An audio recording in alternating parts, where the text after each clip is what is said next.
তোর ভাবি যে পরিমাণ কষ্ট পেয়েছে সেই কষ্টের ঘাস শুকানো না পর্যন্ত কিন্তু তোর ভাবি আসবে না। আচ্ছা, তোর ভাবির বাবার কি নাই বল? তাদের গ্রামে বাড়িতে 150 বিঘা জমি আছে, রাইস মিল আছে, ইটের ভাটা আছে, মাছের খামার, গরুর খামার, আর তারা তো এক মেয়ে আর এক ছেলে। বাবার যে সম্পত্তি তোর ভাবি পাবে সেটা তো 100 বছর কেউ তো শেষ করতে পারবে না।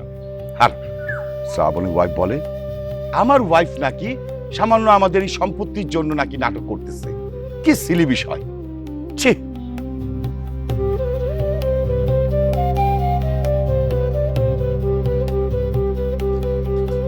কোটো কোটো চালাই কোটো, বিরাট খিদে লাগিছে। আরে যে শোনো পাপিয়া, তোমার একটা কথা কই। তোমার আম্মা যদি অনেক বড় অসুস্থ হয়েও থাকে, তোমার আব্বা ফোন করে তুমি বলবা কি যে আমি এই বাড়িতে বিরাট বড় একটা বিপদে আছি, এই মুহূর্তে কোনোভাবে আমার দ্বারাই যাওয়া সম্ভব না। এইটা কোনোভাবেই সম্ভব না, আর আব্বা এটা বিশ্বাসও করতে চাইবো না। অবশ্যই বিশ্বাস করবো। বলে তুমি বুঝতেছো না পাপিয়া, লিন্ডা লিসা আপা জীবনে কোনোদিন রান্নার কাছে যায়নি, ভাবি এই বাড়ি থাকা পর্যন্ত ওদেরকে রান্নার ঘরে ঢুকতে দেয় নেই। তুমি যদি চলে যাও তাহলে পুরা বাড়ির লোকজন একেবারে না খেয়ে মরবো কয়ে দিলাম। আমি একটা কথাই চিন্তা করতেছি, আমি যদি এই বাড়িতে না আইতাম তাহলে হ্যাঁ গো, এই রান্না বাড়ির অবস্থাটা কি হইতো? সবই আল্লাহর নীলে খেলা, আর আল্লাহর নীলে খেলা বোঝা বড় দায়। তাই যদি না হবে, তুমি বা এই বাড়িতে আসবা কিসের জন্য, আর ভাবি বা রাগ করে চলে যাবে কে? শোনো, আল্লাহ যা করে ভালোর জন্য করে, এসব তুমি বুঝবা না, বুঝতে পারিস? শোনো, এখন একটু আচ্ছালায় কাম করো, আমার বিশাল খিদে লাগছে। ও ভালো কথা, আমি তোমার একটু হেল্প করি। হ্যাঁ না না, দরকার নেই, তুমি যাও। আচ্ছা আচ্ছা, তাড়াতাড়ি করো, পুরা শরীরে খিদে লাগছে।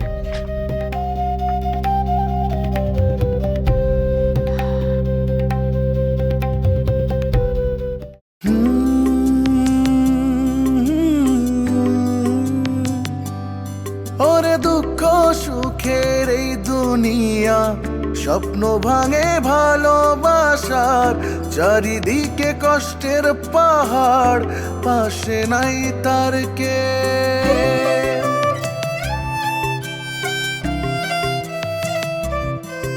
ওরে দুঃখ সুখের এই দুনিয়া, স্বপ্ন ভাঙে ভালোবাসার, চারিদিকে কষ্টের পাহাড়, পাশে নাই তার কে। আশার মশাল জ্বালিয়ে ধরে, আশার মশাল জ্বালিয়ে ধরে, উকিল বাড়ির বউ, উকিল বাড়ির বউ, সে যে উকিল বাড়ির বউ, উকিল বাড়ির বউ।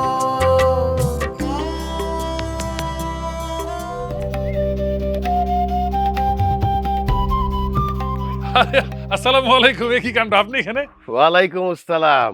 জি। এইটা কি বললেন চেয়ারম্যান সাহেব? বসুন। হ্যাঁ, আপনি আমার বাড়িতে যাইতে পারেন, তা আমার আপনার এখানে আসলে সমস্যা কোথায়? আরে আমি তো ওই সেন্সে বলেন নাই, আমি বলছি যে আসলে আমরা তো আর এই বাসায় এখন থাকি না, আমরা থাকি ওই বাড়িতে, আপনি ওইখানে না যাই এখানে আসছেন, এই আর কি। আমি তো আপনাদের ওই বাড়িতেই গিয়েছিলাম, আপনাদের কেয়ারটেকার মনু মিয়া বলল আপনারা এই বাড়িতে আছেন, তাই এই বাড়িতে চলে এলাম। এই কি কাণ্ড, আপনি এত কষ্ট করতে গেলেন কেন? আমাকে একটা ফোন করলে তো আমি চলে আসতাম। আপনাকে ফোন দিলে তো সমস্যা হয়ে যেত। এই যে আমি হাঁটলাম, আমার স্বাস্থ্যের জন্য একটা ভালো ব্যাপার হলো, সেইটা তো আর হতো না। আপনাকে ফোন দিলে কি করতেন আপনি? আপনি বলতেন আপনি আপনার বাসায় থাকেন, আমি চলে আসতেছি। মানে? আমি তো আপনাকে চিনি, আপনাকে ফোন দিলে আমার এই হাঁটাহাঁটির এক্সারসাইজটা আর হতো না। তখন আপনি আমাকে স্ট্রেট বলে দিতেন আপনি আপনার বাসায় থাকেন, আমি আসছি। আপনি সম্মানিত মানুষ উকিল সাহেব, আপনাকে আমি কষ্ট দিই কি করে? আরে কে কতটা সম্মানিত সেটা পরিমাপ করা খুবই কঠিন। এখন বলেন, মেয়ের কোনো খোঁজ পেলেন? না, এখনো কোনো খোঁজ পাইনি, তবে ওদের এলাকার থানার ওসিকে ফোন করেছিলাম, ওসি সাহেব আমাকে জানালেন যে ছেলে নাকি ওদের বাড়িতে যায়নি। তো উকিল সাহেব, একটা ব্যাপার কিন্তু আমি আশ্বস্ত হয়েছি যে ছেলেটা নাকি খুব গুণী ছেলে, ভালো ছেলে। ওর বাবা ছিল স্কুল টিচার, আর ওর এক বড় ভাইও প্রফেসর, আর একজন উকিল, নামকরা উকিল। ওই ছেলেটার সঙ্গে একদিন আমার রাস্তায় দেখা হয়েছিল। তখন আমার মনে হয়েছিল ছেলেটা খুব শিক্ষিত ফ্যামিলির ছেলে, আর ছেলেটাকে তখন খুব বিনয়ী মনে হয়েছে আমার। হ্যাঁ, তাতে কোনো সন্দেহ নেই। তবে এখন যদি মেয়েটা একটা সন্ধান পেতাম তাহলে আশ্বস্ত হতে পারতাম। ওর মা তো মেয়ে হারানোর শোকে একেবারে অ্যাবনর্মাল হয়ে গেছে। সেটাই তো স্বাভাবিক, তাই না? মেয়ে তো আপনাদের একটাই। এখন আমাদের কি করা উচিত কিছুই বুঝতে পারতেছি না। চেয়ারম্যান সাহেব, গতকাল রাতে আমাদের থানার ওসি সাহেবের সাথে আমার কথা হলো। উনি একটা পরামর্শ দিলেন। পরামর্শটা আমার কাছে খুব লজিক্যাল মনে হলো। কেমন পরামর্শ বলুন তো? তিনি বললেন, আপনার মেয়েকে রেস্কিউর সুবিধার্থে আপনারা যদি আপনার মেয়ের একটা ছবি দিয়ে পত্রিকায় একটা বিজ্ঞাপন দেন, হারানো বিজ্ঞপ্তি আর কি, যে এই মেয়েটাকে খুঁজে পাওয়া যাচ্ছে না, তাহলে ওই ছবিটা নিয়ে ওনারা সমস্ত থানায় দিয়ে দিতে পারেন এবং সব থানাগুলো মিলে একটা জয়েন্ট সার্চ তারা করতে পারে। হ্যাঁ হ্যাঁ, খুব ভালো বলেছেন। তো বিষয়টা তো আমার মাথায় আসেনি। এটা করা যেতে পারে। তাহলে ওর একটা ছবি আমাকে দেওয়ার ব্যবস্থা করেন, আমি আমার মুহুরিকে দিয়ে পত্রিকায় ছাপানোর ব্যবস্থা করে দিচ্ছি। ঠিক আছে উকিল সাহেব, আপনার মোহরকে আমার টেলিফোন নাম্বারটা দিয়ে আমাকে একটা কল করতে বলবেন। আমি ছবিটা আর ওই ছাপানোর ব্যাপারে যে খরচ টরচ হবে সেটা দিয়ে দিচ্ছি সব। আরে টাকা পয়সা দিয়ে কেন আপনি আমাকে ছোট করতে চাচ্ছেন? রানী কি আমার মেয়ে না? আমার একটা দায়িত্ব আছে না? আপনি শুধু ওর একটা ছবি দেবেন, বাস, আর কিচ্ছু না। জি ধন্যবাদ ভাই সাহেব, আমি শুধু রানীর ছবিই দেব। জি, তবে আপনার কষ্টের মাঝেও আমার সংসারের একটা খারাপ খবর আপনাকে আমি দিতে চাচ্ছিলাম না, কিন্তু আপনি আমার এত সজ্জন মানুষ, কষ্টটা আপনার সাথে শেয়ার করি। শুধু সজ্জন বলছেন কেন ভাই সাহেব? আমি তো আপনার মেয়েকে আমার ঘরের বউ করে আনার সিদ্ধান্ত থেকে এখনো সরে আসিনি। আল্লাহ চাইলে মাস দুয়েক পরে আমার ছেলেটা দেশে আসবে, তখনই ইনশাল্লাহ আমরা শুভ কাজটা করে ফেলবো। এবার বলুন, আপনার পরিবারের খারাপ সংবাদটা বলুন। কি আর বলবো, বাড়িতে একটা ঘটনার পরিপ্রেক্ষিতে আমার বড় ছেলের ওয়াইফ রাগ করে বাপের বাড়ি চলে গেছে। এটা কি বললেন আবার? হ্যাঁ,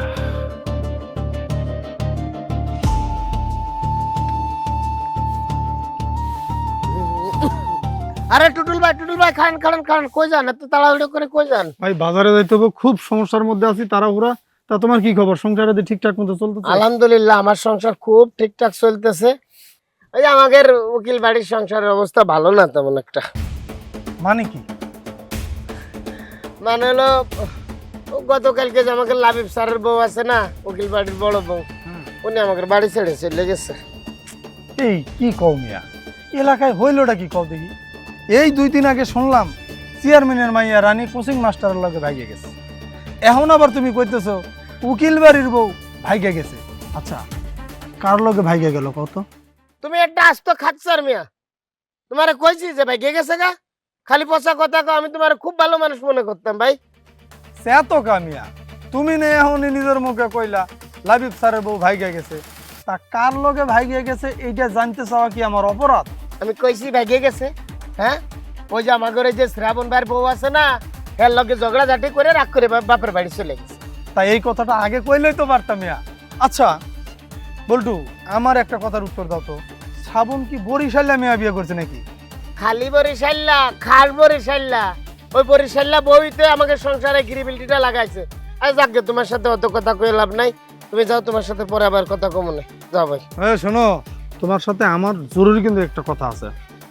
এখন তাড়াহুড়ার কারণে হাতে সময় নাই, চলে যাইতেছি, বাজারে যাইতে হবে। আমি পরে ফোন দিলে তুমি চলে আসবে, ঠিক আছে? আচ্ছা আচ্ছা আচ্ছা, আমার সাথে দেখা করো ভাই। আচ্ছা আচ্ছা।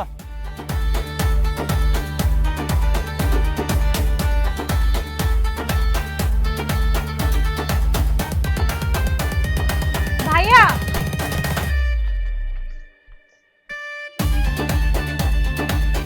কি রে, কিছু বলবি? তোমাকে একটা কথা বলবো। কথা বলবি বল, কিন্তু এই কথার মধ্যে যদি ভাবির প্রসঙ্গ আসে তাহলে কিন্তু এই কথার আনসার করবো না আমি। আচ্ছা ঠিক আছে, আমি ভাবির প্রসঙ্গে বলবো না, কিন্তু যে প্রসঙ্গে কথাটা বলবো তুমি রাগ করতে পারবে না। আচ্ছা ঠিক আছে, রাগ করবো না, বল। আমাদের এলাকার চেয়ারম্যান সাহেবের ছেলে ইংল্যান্ড প্রবাসী, শুনেছি লিন্ডার সাথে নাকি তার বিয়ে ঠিক হয়েছে। হ্যাঁ জানি তো, কিন্তু এ কথা কেন তুই জিজ্ঞেস করছিস? ভাইয়া আমি যতদূর জানি যে ছেলেরা দেশের বাইরে থাকে ওরা নাকি ওখানকার কোনো মেয়েকে পছন্দ করে বিয়ে করে ফেলে। এখন লিন্ডার সাথে হ্যাঁ করে, কিন্তু সবাই তো একরকম না। যেমনের ছেলে তেমন ছেলে না। ওর সাথে আমার মাঝে মধ্যে কথা হয়, ও আমার জুনিয়র হলেও সেটা তো ভালো। তোমাকে কি লিন্ডার বিষয়ে কিছু বলেছে? না, লিন্ডার বিষয়ে আমাকে কেন বলবে, আমি তো লিন্ডার বড় ভাই।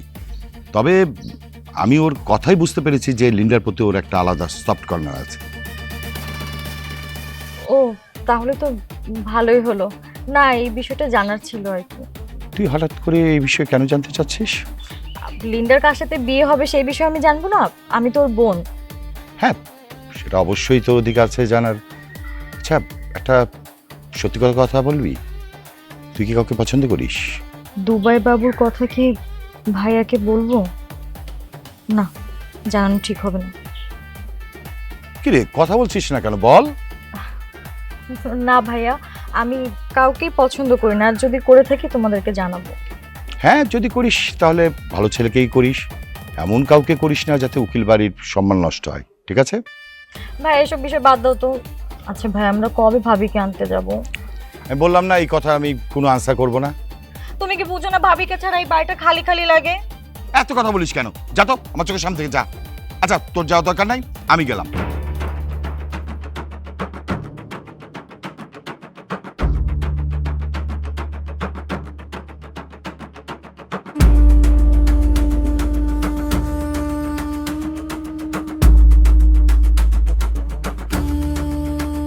বল্টু, এই বল্টু, জি স্যার।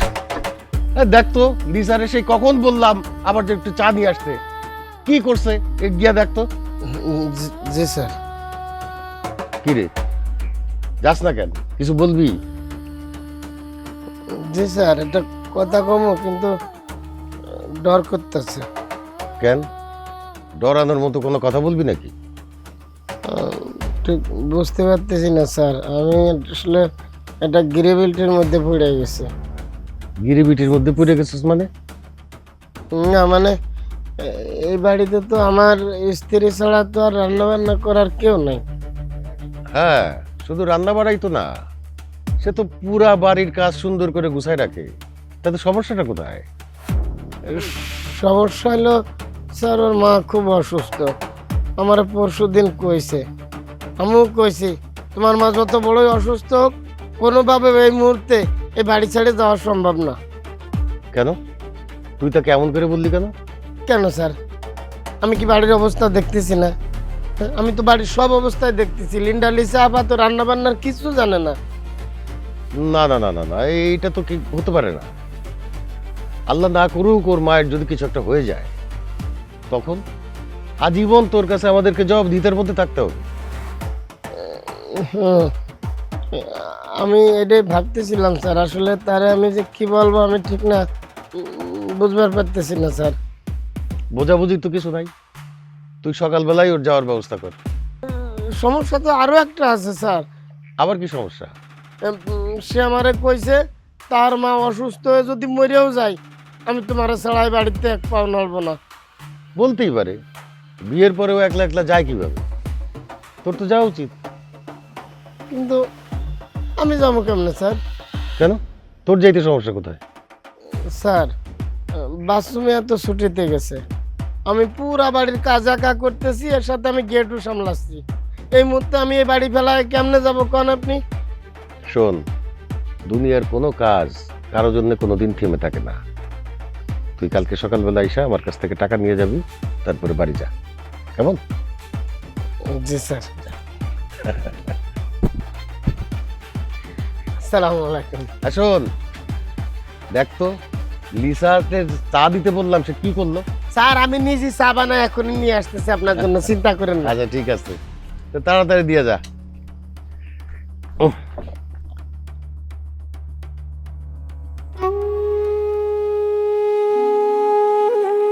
তুমি একটা কথা কেন বুঝো না? মামলার একটা রুলস রেগুলেশন আছে, মামলা করলেই তো চলবে না, মামলার ডিমেরিটগুলো আগে দেখতে হবে। ভালো কথা। আমাগো মায়ের একটা পোলায় ফুসলায় ফাসলায় ভাগাই লয়ে গেছে, আর আমরা তার নামে মামলা করতে পারবো না। তোমার এই বুদ্ধিটা কেডাই দিল? বুদ্ধি কারো দেওয়া লাগে না, আইনের বিষয়গুলো জানলেই চলে। এখন আমরা যদি তাদের নামে শিশু অপহরণের মামলা দিই, তারা যদি রানীমায়ের 18 বছর বয়স পূর্ণ হওয়া পর্যন্ত অপেক্ষা করে তারপরে কাবিন করায়, তখন কিন্তু উল্টো তারা আমাদের নামে মানহানি মামলা দেবে, আর আমরা তখন ফেসে যাব। ও মা গো মা, এখন চোরের মার বড় গলা। ফুসলাই টুসলাই হয়েছে, আমরা আমার মেয়েটার ভাগাইয়াও লয়ে গেছে, আবার উল্টা আমগো নামেই মামলা দিব। হ্যাঁ, এটাই নিয়ম। না বুঝে কিছু করলে এমনটাই ঘটে। আল্লাহর কাছে শুকরিয়া আদায় করো, আমাদের রানীমা যে ছেলেটির হাত ধরে গেছে সে ছেলেটি একটা ভালো ছেলে, বিনয়ী, ভদ্র, শিক্ষিত, পরিবারটাও ভালো। তাই চুপচাপ থাকাটাই ভালো, দেখা যাক কি হয়। হ, বুঝছি বুঝছি তো আমি। এই যে রানীর ভাগ্যে যাওয়াটা, এটা তুমি সমর্থন দিতেছো, আমি বুঝছি তো। কোনো সুস্থ পিতামাতাই তাদের সন্তানের এমন কর্মকে সমর্থন করে না। আমি অসুস্থ না যে আমাদের সন্তানের এমন কর্মকে আমি সমর্থন করব।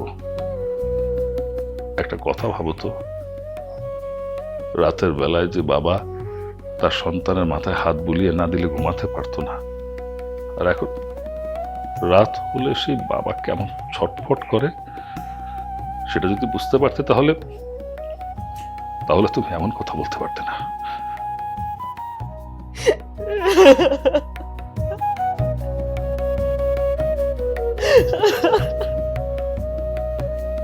রানী রে,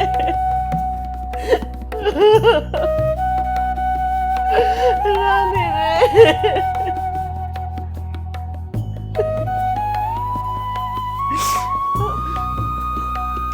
শোনো, আর যাই বলো, বেশি দিন কিন্তু থাকা যাবে না।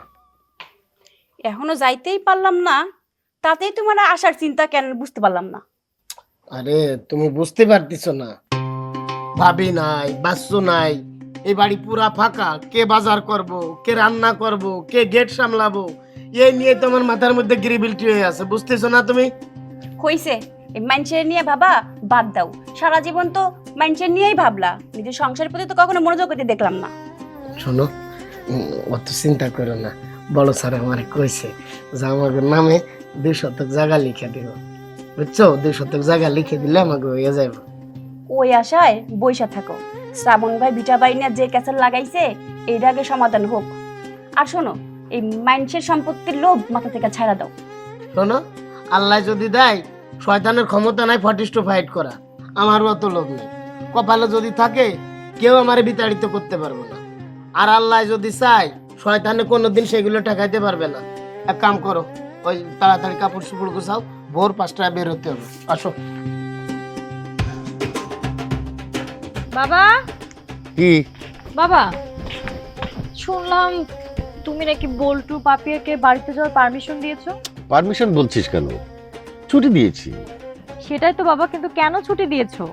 আরে বাবা রে, ওরা তো ছুটি পাবার অধিকার রাখে নাকি, সেই জন্য দিয়েছি। সেই ছুটিটা তুমি কেন দিবা বাবা? তুমি জানো না বাড়িতে লিন্ডা নেই, বাচ্চা আঙ্কেল নেই, কেউ নেই, এতগুলো কাজ কে করবে?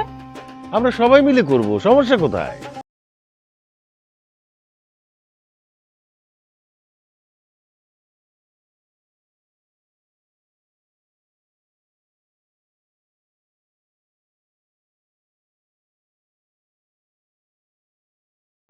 আমি এলাকার চেয়ারম্যান, ওর বিপদ কি আমার বিপদ না? ও আসুক আমার কাছে, এসে বলুক সবকিছু, দেখি ওর কি বিপদ হয়েছে। আসবো, আজ রাতে হয়তো বা এলাকায় ঢুকবো, আর এলাকায় আইসা সব আপনারা খুলে কইব। ঠিক আছে, আসলে তো ভালোই। তুমি বললে আমার কথা হলে, হ্যাঁ? কারণ চেয়ারম্যান বাড়ির কারোর সাথে কথা কইতে হইলে তোমার ভদ্রভাবে কথা কইতে হইব। আর এই মুহূর্তে তুমি যার সামনে দাঁড়ায় আছো, সে হচ্ছে চেয়ারম্যানের বউ, ঠিক আছে? ও সরি আন্টি। আচ্ছা, আসসালামু আলাইকুম। এই মামলার পানিশমেন্ট কিন্তু অত্যন্ত ভয়াবহ হবে। আপনারা কোনো ধরনের এভিডেন্স দিয়েও তাকে বাঁচাতে পারবেন না। এখন আপনারা কি চেয়ারম্যান সাহেবের মেয়ের নামে মামলা করতে চান না চান না? ইয়ে মানে, I am so sorry sir, আমার না ব্যাপারটা না একটু গোলমেলে লাগছে। কেউ বা ভাসে কষ্টের জলে, আটকা পড়ে সন্দেহের জালে।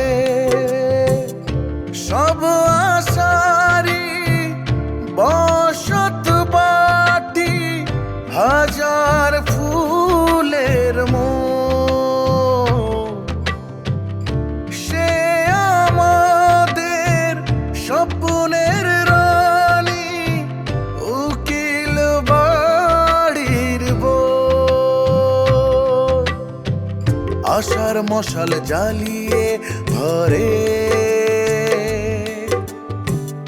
আশার মশাল জ্বালিয়ে ধরে।